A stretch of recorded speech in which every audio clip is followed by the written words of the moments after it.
my life is shaped by a lot of events, but one of the most powerful was somebody doing these kind acts for my family. When I was 11 years old, we had a really, really tough Thanksgiving where there was no money and no food, and we wouldn't have starved. We always found a way to get something, but we weren't going to have a Thanksgiving dinner, that's for sure, certainly not a feast of any sort. And my mom and dad at the time were fighting like cats and dogs and saying things that once you say them, you can never take them back, you know, the kind of stuff I'm talking about. And my mom was screaming at father about how he couldn't even take care of his own family, and it was horrible. And I have a younger brother and younger sister. I'm the oldest. So I was trying to keep them from hearing this conversation, and then a miracle happened. Bang on the door. I'm the oldest. They're screaming, so I go answer the door. And I answer the door, and standing there is this giant man. I was this little boy, and he's holding this huge box of food. And beside him on the ground was a black pot with an uncooked turkey in it. And he said, "Is your father home?" And I said, "Just one moment." I was like unbelievably euphoric. I thought, this is a gift from God. This is going to change it all. This is going to make my mom and dad happy. It's going to be unbelievable. So I go, my father is screaming at my mother through a closed door to the bedroom door. And I said, Dad, there's a guy at the door. And he goes, "You answer the door." I said, "I did. He's got to see you." So I kind of teased. I said, "Dad, you got to come." So he said, "Fine." He made one last yell at her, and he walks to the door. And I'm waiting there, just can't waiting to see his face. And my dad opens the door, and this man's standing there with this big box of food. And my father did not get happy. He looked at this man, and he raised his voice to him, and he said, "Look, we don't take charity." And then he took the door to slam it in the man's face. But the man was a good-sized man. He put his foot there and smacked his foot and bounced back open. He said, Sir, this is not charity. Everybody has tough times. Somebody knows you're having a tough time. It's your Thanksgiving. I'm just the delivery guy." He said, "Please take this." And my father said, "We don't take charity." He went to slam it again. And this time the guy put his shoulder against it so he couldn't do it. And then my father's staring at him. It's like these two males starting to get in this intense mode. And one's just trying to give a gift, and I'm freaking. And then the guy said something that I'll never forget, and in moments I wished he hadn't said. But he found a way to force my father. He's holding this thing, and he looked at me, and then he looked at my dad, and he said, "Don't make your family suffer because of your ego." Now my dad's level of energy increased, but he was also trapped. You get it? So he took the food, slammed it on our table, and slammed the door in the man's face and never even thanked him. And I didn't know what to do. Part of me wanted to cry. Part of me was crushed. And I watched my father storm off and went on back to scream at my mother. And I remember that day just thinking, I don't understand. And years later, I began to understand it a little bit. What I began to understand is that you look at a person's life, and it's like so much in life you could be joyous about. Like I wanted to smile, you know what I mean? Even now I can remember it. I wanted to smile about this great gift, but now I couldn't even smile because it would make him angry. And then I thought, years I figured out, our whole life is shaped by decisions. That's what we've talked about today, right? But there's 3 decisions you're making every moment you're alive. And the way you make these 3 decisions shapes your destiny. First decision we're all making every moment is, what are you going to focus on? What are you going to focus on? And, I realized that my father's life and my life ended up very different because we made that day 3 decisions very differently. He decided to focus on the fact that he has not fed his family. And the second question you got to decide, every moment you're alive, and including this moment, what are you going to focus on? Second question is, as you're focusing on, what does this mean? What does it mean? And the bottom line on meaning is, if you think about it, you get to make up the meaning, and most people pick the worst one, don't they? That day, my father decided to focus on the fact he hadn't fed his family, and I know what meaning he gave because he said it out loud over and over again, that he was worthless because he had. And then the final and most important decision you make every moment you're alive, what am I going to do? What am I going to do? And I'll tell you what he decided to do. He decided to leave our family shortly thereafter, which at the time it was the worst experience of my life. It was the most crushing experience I felt. It's been so many years now, I don't have the same feelings. And part of it is 3 years ago he passed away. But at the time, I knew no greater pain. My family knew no greater pain. I couldn't understand why he would leave. I loved him so much. And my life turned out very different than him. I was the only one to go at his funeral. No one else in the family would go. Nobody wanted to be part of it. He died alone of a disease called connective tissue disorder. And I can tell you, right before his death, he got the lesson, because he looked at me and he said, son, he said, I was a bastard. I didn't connect with anybody, and look what I'm dying of. It's unbelievable. So that same day, I made 3 different decisions. I decided to focus on the fact there was food. What a concept. I like that. But what changed my life was the meaning I gave it. I decided that day that what this means is that strangers care. And if strangers care about me and my family, I decided what I was going to do is I was going to care about strangers. And that completely changed my life. I promised myself someday I'd do well enough to do this for other families like was done for me. And I didn't wait till I was, wealthy to do it. I did my first one when I was 17. I remembered I was 17, I had my own car, I had some money, and I decided to go on the greatest shopping spree of my life at that point. I decided I was going to go shop for 2 families for Thanksgiving, and I was going to go do for families what was done for me so many years before. It was the most euphoric experience. I took 2 baskets, I went to the manager of the place, I told him what I was going to do, and I said, I want you to give me a discount, you be my partner, give me 10%, cheap bastard. Right? But it was so cool. I got 2 of everything, right? Because I wanted to get enough food for a family for 2 or 3 days and have an unbelievable feast. Then I called this church in the Barrio area, and I said, listen, I want to go take care of some families that are too proud to come to the church and get food. So they might suffer. Can you recommend some families? And they gave me 2 families. So then I wrote a note because I thought, you know what? I'm going to put on old jeans and a T-shirt, and I'm going to deliver this. I'm not going to get the acknowledgement, but I do want to see their faces, right? So I'll go as the delivery boy, which is easy. I look like one. But I wrote this note, and I don't want them to get upset like my father did. So I wrote this note, and I said, this is a gift from a friend. Please know that you're loved. I want you to have an extraordinary Thanksgiving. You deserve it. Please accept this gift. And then I put under it, I said, if you can, someday do well enough to do this for one other family and pass on the gift. And I put love a friend.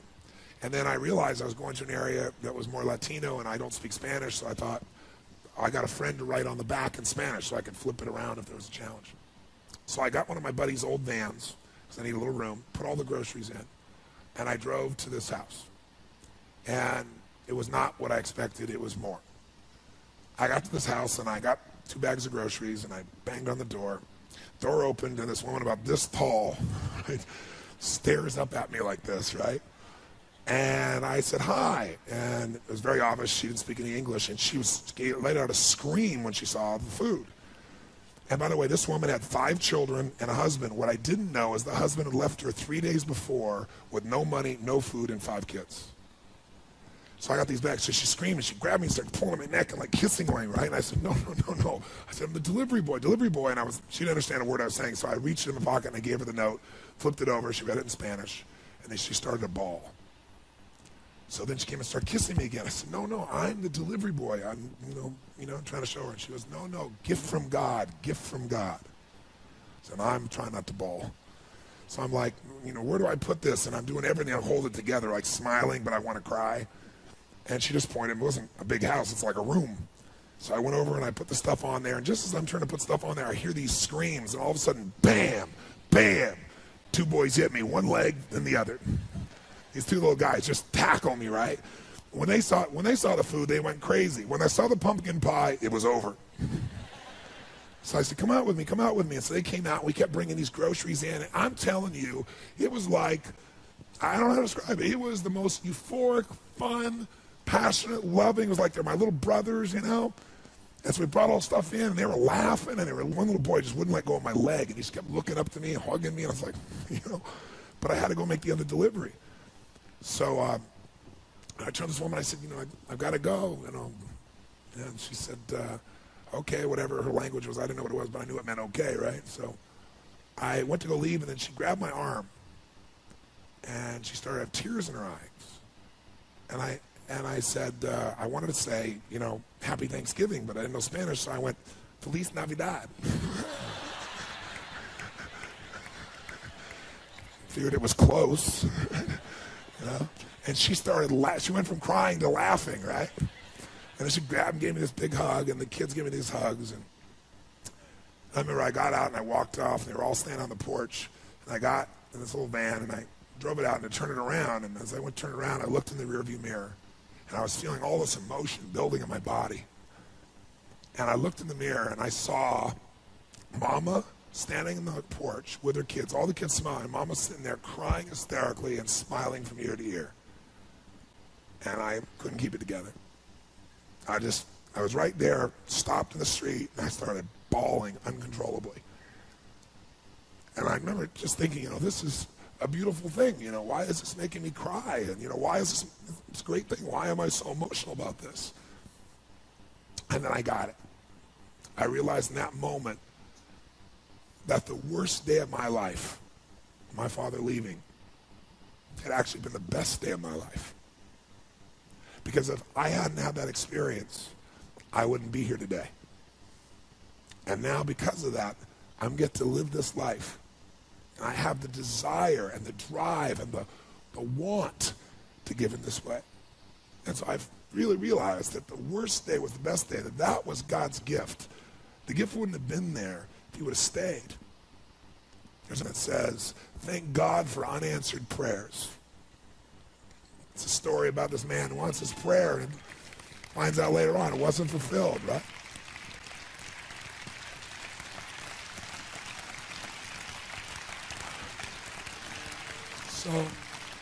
So I tell you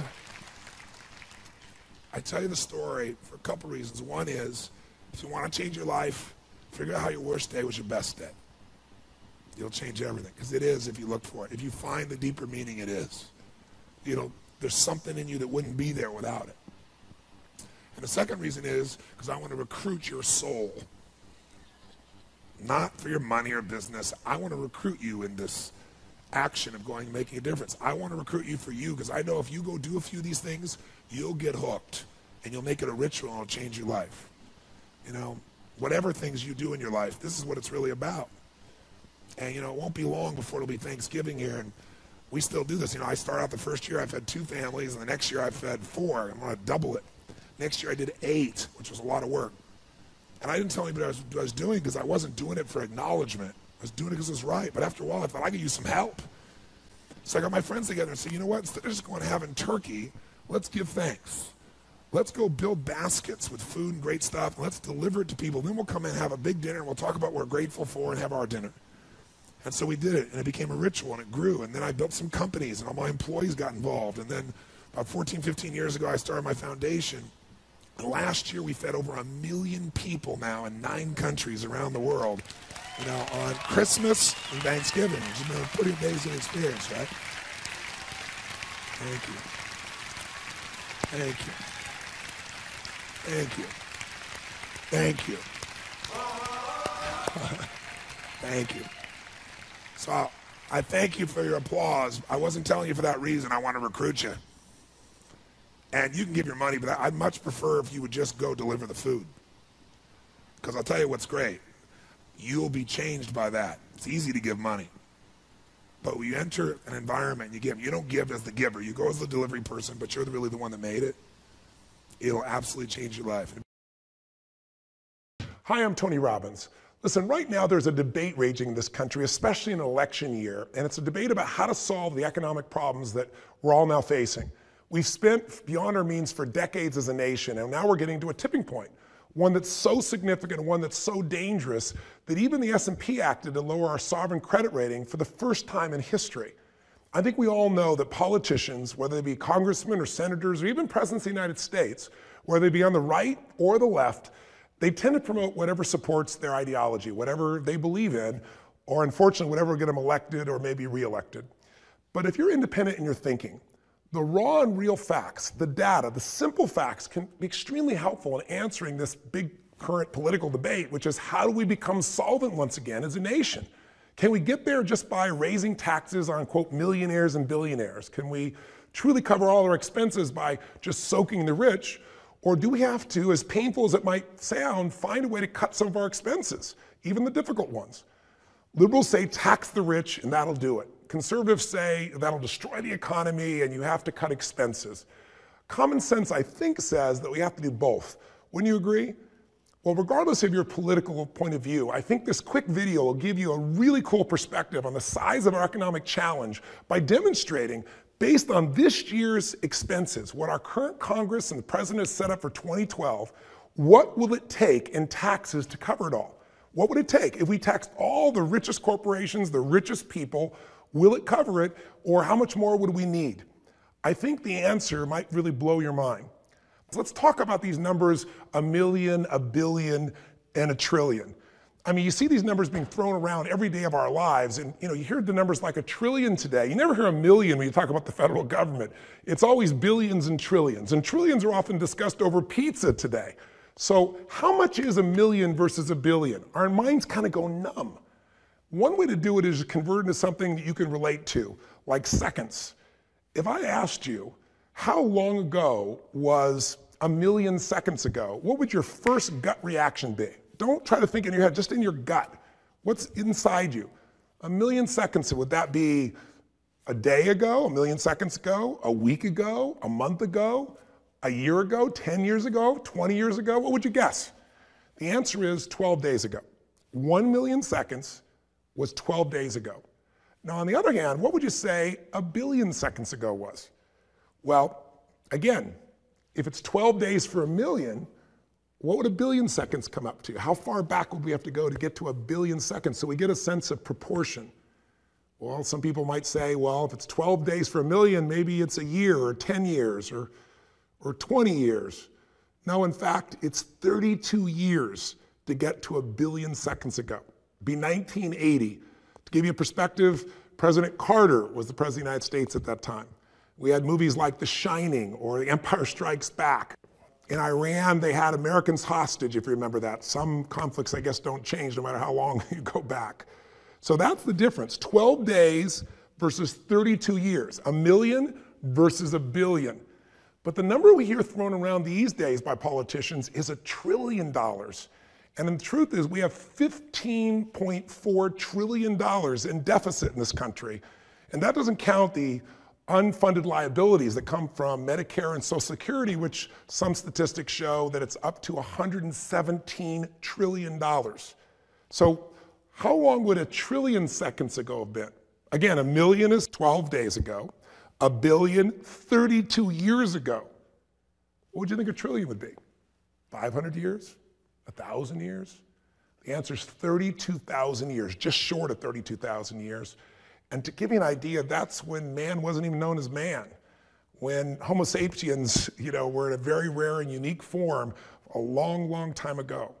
So that's 1 trillion, not 15 trillion. To give you some other sense of perspective, if you made $1 million every day, you earned $1 million every single day of your life, and you started in the time of Jesus Christ's birth, and every single day you made $1 million up to 2012, you wouldn't have even gotten close to earning $1 trillion. It would take you almost another 1,000 years to get to that number. And we're talking about 15 trillion in deficit, and we're talking about, or debt I should say, and we're talking about a situation with 117 trillion of unfunded liabilities. I'll just give you one more metaphor, an accurate one. If you took the 15 trillion that we owe, and you made it into dollar bills, and you put them end to end, side to side, you could cover every single highway and every country road in America 2 times over with literally dollar bills. It's such a staggering number, it's beyond imagination. And yet people throw these numbers around because people don't make much of a difference in their mind between 1 million and 1 billion. In fact, over 2 centuries, from the time of George Washington's administration all the way to the end of the Reagan administration, the US accumulated a total debt of $2.2 trillion. Now today you might just say just 2.2 trillion, because here's what'll blow your mind. In the last 24 months alone, between August 2009 and August 2011, we've created an additional debt of $2.95 trillion, almost 3 trillion that we've accumulated literally in 2 years, more than it took us to accumulate in 200 of the previous years of all the American administrations. So now you get a chance to appreciate some hard work that comes from just one dedicated blogger taking the time to spell out for you in plain English what the issues really are. When I was looking online, trying to find ways to be able to show you a visual way to see quickly what the deficit is, or I should say what this year's spending is going to be and how we're going to meet it, I came across this blog by this man named Iowa Hawk, who is more of a conservative. I'm more independent, so I'm not going to use his inflammatory language, but what he did a damn good job of, and our research team went and did additional research on, is coming up with the real numbers. And this is his format. So I'm going to pretty much take what he got and put it out in his blog and make it more visual for you in this video. So I want to thank you, Iowa Hawk, in advance for putting this brilliant information out. And you can find Iowa Hawk at iowahawk.typepad.com if you want to read his material. But be aware that he's more conservative in his personal approach. So he's a bit inflammatory if you're more independent or if you're more liberal in your approach. So I also want to thank my research team, because Iowa Hawk did this in 2010 for the 2011 budget. And we've gone through and done all the research my team has to give you the 2012 numbers. So these are the current numbers. So let's begin. Let's look at some basic research and try and figure out, how do we actually pay for this $379 trillion that President Obama and this Congress have planned to spend in 2012? By the way, that's $10.4 billion a day that we got to live on. Just think about it. America has to live on $10 billion a day, and we're borrowing more than $4 billion of that every single day just to stay afloat. So let's start with a calendar, and let's start at 12:01 a.m., January 1st. Now, according to Iowa Hawk, the only thing more evil to a liberal than a rich person is a rich corporation. So he takes those two corporations that he thinks most people that are liberal consider to be the most evil, which is ExxonMobil and Walmart, and he says, forget the high taxes. Let's just take every single penny of their combined 2011 global profits. That's $46.7 billion. Now, if we spend all of their profits, it only gets us from midnight on January 1st to 12:45 p.m. on January 5th. That's after taking the profits, all of them, global profits, the two largest corporations in the world. So that's not too impressive. So he starts to say, let's look at this deeper. Let's take every single penny of profit, every penny that comes from the other 498 companies on the Fortune 500, all of it. That's $567 billion, and that still just gets us to 12:15 a.m. on February 29th, my birthday, leap year. Now, obviously, this isn't getting us where we need to go. We've taken every dime of profit from the big Fortune 500 companies, and it's a few weeks after the Super Bowl, so what do? Maybe we go back and we just grab all the corporate advertising, all that was spent, which was $200 million. That'll run the country for about 28 minutes. But why stop there? Let's take all of the ad money, all the 46 years of Super Bowls. That totals $5.2 billion. If somehow we could have a retroactive tax and get all 46 years of all the money ever spent, we'd still only be able to get to 12:15 p.m. on the same day, February 29th. Look, it's obvious that we're not just getting where we want to go, so we can't just do it off the backs of corporations. So Iowa Hawk says, let's really go after what liberal politicians are asking. Let's soak those rich people. And we're going to do it by going after, let's start with, let's say, the athletes.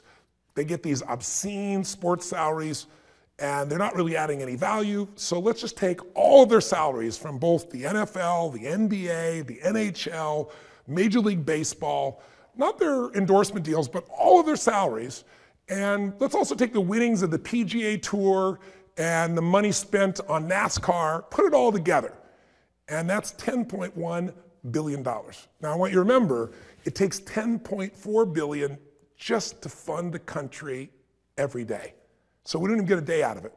Basically, it gets us to 11:35 a.m. on the next day, March 1st. After all this, we basically funded the country for 2 months. So look, forget the athletes. Take all their money, but that's obviously not going to be enough. So let's get to all the really rich people. Let's take 100% of every penny that anyone who makes above, say, $250,000 a year, certainly that'll take care of all of our financial needs for the country for at least a year, won't it? Let's see. According to the Census Bureau, the U.S. Census Bureau, the number of households, U.S. households that are at that number, there's 117.5 million. The percentage of those households that make over $250,000 a year now, in that income range, is almost 2%. but let's round it up to 2%. And let's take that number and find out what it is. So that number of households really above $250,000 in income right now is 2,350,716 households. The total income, check this out, from all those households that make over $250,000 a year is a total of $1.363 trillion. Now we're talking, right? Iwahawk says, let's just eat the rich. Let's take everything they got, everything that anyone makes over $250,000 a year, and let's see where that really gets us. It gets us from March 1st at 1 p.m. to July 10th, at 1 p.m. on July 10th, I should say. Now, where do we go from here? We've taxed the richest people in the world, the richest corporations in the world. Look, obviously, we're going to have to really cut some spending somewhere. Well, why don't we just stop spending money on, the wars in Iraq and in Afghanistan? I think there are a lot of us that would love to see that happen. After all, that money is going away to things that could be used for healthcare, or is it just being used really on wars for oil? So let's not spend another dime starting tomorrow. Let's just somehow cut it all off instantaneously, and let's all bring them all home right now. Many people would support that. That, if we somehow could magically do it, would save us $117 billion this year in 2012. That's enough savings basically to cover us until 8 p.m. on July 21st. Listen, who else can we tax that's living too well? Because after all, we need more money. We got to pay our bills here in the US. So Iwahawk says this, screw you, Star Wars. We're going to take every penny that you made in movies and toys and lunch boxes, the whole shebang. It took you 35 years for your $26.6 billion, and we're going to come up with some retroactive tax, and we're going to take it all. How much of a difference would that really make in paying our bills? Well, it'll knock us all the way down to 9:20 a.m. on July 24th. Well, look, everyone knows those Hollywood people. They only employ rich actors and producers and directors, and they all live in Beverly Hills. So let's evict everyone in Beverly Hills. Let's confiscate their home, and let's sell all their homes at market value. Look, there's 15,000 homes in Beverly Hills. The average price, $3.2 million. That'll get us $48 billion paying our bills through July 29th of this year. Still in July. Obviously, this isn't working. So Iwahawk says, look, Michael Moore assures us that there's plenty of money out there, and it's all tied up with the rich. So guess what, liberal billionaires Warren Buffett and Bill Gates, he says, tough luck for you. His suggestion, you guys are worth $100 billion between the two of you. Maybe it's time for an accidental fall down the stairs. And through the inheritance tax, we will magically keep 50% of that loot, and that'll give us $50 billion to help pay our bills. How far will that get us this year? Well, really, if we killed them both off and took half of everything they have, it gets us to 7 p.m. on August 2nd of this year. All right, look, let's get serious. There's 398 more billionaires in America, according to the latest Forbes 400, with a combined total net worth of $1.4 trillion. He says if we can just arrange a few more hundred accidents at 50% death tax, kill them all off, take all their estate money, and we'll have another $700 billion. But even still, after killing all the US billionaires and all the jobs and opportunities they create, it helps us pay our bills only until 2 a.m. on October 9th of this year. We're still not even to pay our bills for the entire year. Okay, let's forget this mamby-pamby 50% nonsense, he says. Kill all the billionaires and forget 50%, forget their heirs. Take all of their money, all of it. They're all crooks anyway. Take everything and take, well, let's say the 100 or so other almost billionaires. Take everything they've got as well. And that just gets us another 32 days until 12:30 a.m. on November 10th. Well, that's the start of the holiday season, isn't it? So let's pull a little Grinch and let's take all the sales from all the holiday shopping that's expected this year, a whopping $469 billion. That should hold us over till 12:55 p.m. on December 25th. Merry Christmas, everyone. We're almost there. Now remember, this money is for America's poor, so in the spirit of Christmas, let's get rid of all that foreign aid, those dying children aids, all those things that we're trying to make a difference with. Let's get rid of all that. It's $53.3 billion. Let's keep it for ourselves. That gets us until 3:55 p.m. on December 30th. So I'm sorry, but we've still got a date and a little change to pay for. So to cover the remaining $13.8 billion, we're gonna have to hit up every single man, woman, and child in America for $44 each to keep America intact and pay our bills for that final 32 hours of our year, which of course finally gets us to 12 o'clock, January 1st, 2013. Happy New Year, everybody. But what happens next? You see, we've taken all the profits and all the salaries and all the assets and the expenses and the revenues and the holdings of the rich and those corporations, and we've liquidated them. So what happens when you kill off the golden goose? There's no more golden eggs. There's no more profits. There's no more revenues that are available for tax and thus fund our government. What are we going to do? Yet President Obama and our Congress, meanwhile, they're proposing we spend another $3.8 trillion in 2013. And somehow, magically, we're going to spend even more, but he projects somehow that our deficit will be smaller, that somehow our revenues will grow this year. He projected that in 2012, and it wasn't true. Same numbers. He said we'd have a $900 billion deficit. In reality, it's going to be $1.3 trillion, being off by 30, 35, 40%, whatever that number may be. That assumes, by the way, $2.9 trillion in revenues. But where are you going to get revenues from when you kill off all of the possibilities, all of the private enterprise? See, we've destroyed the private capital, we've destroyed advertising revenues, we've destroyed professional sports, we've taken every penny that people have put into new businesses to pay for things, and it's all gone. We ate the rich. We ate everything they had, and we scraped through for 1 year. Now what do? Something to think about. I hope this video stimulates you to think about what solutions are. I'm not suggesting we can only cut spending. We're going to have to raise revenues as well, I believe. But what do you believe is what really matters? And how will you use your voice to educate other people, or maybe use your vote to make a difference in the world that we live in, where people think about a million, a billion, and trillion as numbers instead of lives, instead of decisions, hard decisions we've got to make. I hope this has been stimulating, and I'd be interested to hear your feedback. All the best to you. Live strong and live with passion. I'm Tony Robbins. And what you want to do is train a new one. So starting when I was 17, I started doing incantations, not affirmations. Affirmation, you go, I'm happy, I'm happy, I'm happy, I'm happy, I'm happy. What's the problem? You haven't changed your what? Your what? Physiology. If you don't change your physiology, you won't get anything. So an incantation is not only you speak it, but you embody what you're saying with all the intensity you can. And you do it with enough repetitions that it sticks in your head. Like It's a Small World, now the conversation in your head is always the same and it gives you what you want. So you use your body and your voice.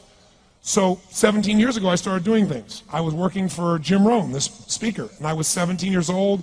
I had long hair, minestrone soup, acne on my face.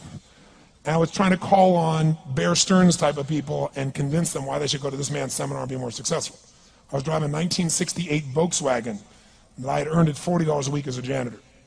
The only way I did it was park far from the building and then go in, and I love people, and I believe that I put myself in state, and I was able to influence people that were far more successful than I was at the time. I would do something that I still do backstage and have done for 23 years because I don't hope I'm going to be in a good state, I demand it. So I do an incantation using my whole body. I'd say, I now command my subconscious mind to direct me in helping as many people as possible alive today to better their lives by giving me the strength, the emotion, the persuasion, the humor, the brevity, whatever it takes to show these people and get these people to change their lives now. And I would do that literally driving in my Volkswagen to a meeting in LA on the freeway for 40 minutes. People are looking at me, I'm screaming at the top of my lungs. They're going, I know he's a serial killer, I know he is. But by the time I entered that room, when two people meet, if there's rapport, the person who's most certain will always influence the other person. And I was totally certain, and they were trying to get revved up to certainty. Do you agree with this, yes or no? I do another one because I was poor. I changed my mindset. I kept doing things, but I never got beyond it. I'd say God's wealth is circulating in my life. His wealth flows to me in avalanches of abundance. All my needs, desires, and goals are met instantaneously by infinite intelligence, for I'm one with God and God is everything. And I would imagine the abundance of my life, and I would feel so grateful. And a year later, I went from making $38,000 a year to making $1 million a year in 1 year. Because successful people do what failures won't. You follow me on this? You know?